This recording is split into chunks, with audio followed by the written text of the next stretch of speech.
انسان جب بہت ساری مشکلوں میں گھرا ہوا ہوتا ہے نا، اور وہ بہت زیادہ ڈوب چکا ہوتا ہے ان چیزوں میں، مشکلات اس کے ارد گرد بھر جاتی ہیں، وہ بہت زیادہ تکالیف میں پھنسا ہوا ہوتا ہے، کہیں سے قرض اٹھایا ہوا ہے، کسی بیماری کا شکار ہے، کسی رشتہ دار نے دل دکھا دیا ہے، بہت سارا مال ضبط ہو گیا ہے، کچھ ایسی قیمتی چیزیں ہیں جو گم ہو گئی ہیں، کوئی بھی ایسا نقصان جس کی پھر وہ بھرائی نہیں کر پا رہا، تو اللہ تعالیٰ کی آواز، اللہ کی محبت اس سب غم کو بھر دے گی۔ اللہ کی آواز جب آتی ہے نا تو پھر وہی لوگ اس کو سن پاتے ہیں جو اللہ کے قریب ہوتے ہیں، جو اللہ کو پہلے سے وقت دے رہے ہوتے ہیں، جس کا اللہ کے ساتھ دھاگے کا نہیں رسی کا تعلق ہوتا ہے۔ یقین کریں اللہ کی آواز ایسی بابرکت آواز ہے کہ آپ کی زندگی کے اندر موجود تمام مراحل کو یک مشت ایک ہی لمحے میں سیدھا کر دیتی ہے،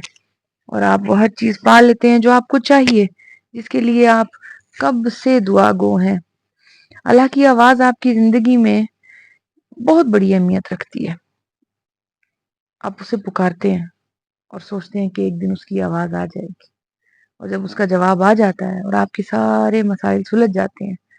تو انسان کتنا خوش ہو جاتا ہے نا۔ خوشی کو منانے کے لیے پھر وہ پیاری پیاری جگہوں پہ گھومنے جاتا ہے، اچھے اچھے لوگوں سے ملتا ہے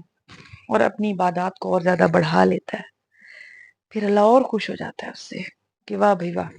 میرے بندے نے مجھے کتنا زیادہ وقت دینا شروع کر دیا ہے، اے فرشتوں اس کی تمام خواہشات پوری کر دو، اے فرشتوں اس کے تمام الجھے ہوئے معاملات سیدھے کر دو۔ قرآن کہتا ہے کہ جب تم نے میرے لیے وقت نکالا نا تو میں نے کاموں کو تمہارے لیے آسان کر دیا تاکہ تم اور زیادہ وقت نکالو میرے لیے، اور میں تمہیں کہہ سکوں کہ دیکھو اب تو تمہارے پاس کوئی کام نہیں ہے کرنے کو، مجھے وقت دو نا۔ تو پھر آپ وضو کر کے اللہ تعالیٰ کے ہاں اس کی اللہ تعالیٰ کی پاک کتاب، آخری پاک کتاب قرآن پاک کی تلاوت کرنے بیٹھ جاتے ہیں، اور پھر آپ کو وہ تمام چیزیں مل جاتی ہیں جن کے پیچھے آپ کب سے بھاگ رہے تھے۔ اللہ تعالیٰ کو وقت دینا شروع کریں، اللہ تعالیٰ سے بات چیت شروع کریں، اس سے رابطہ شروع کریں، اللہ کی آواز آئے گی، کن فیکون ہو جائے گا، اور پھر آپ کو سب کچھ مل جائے گا۔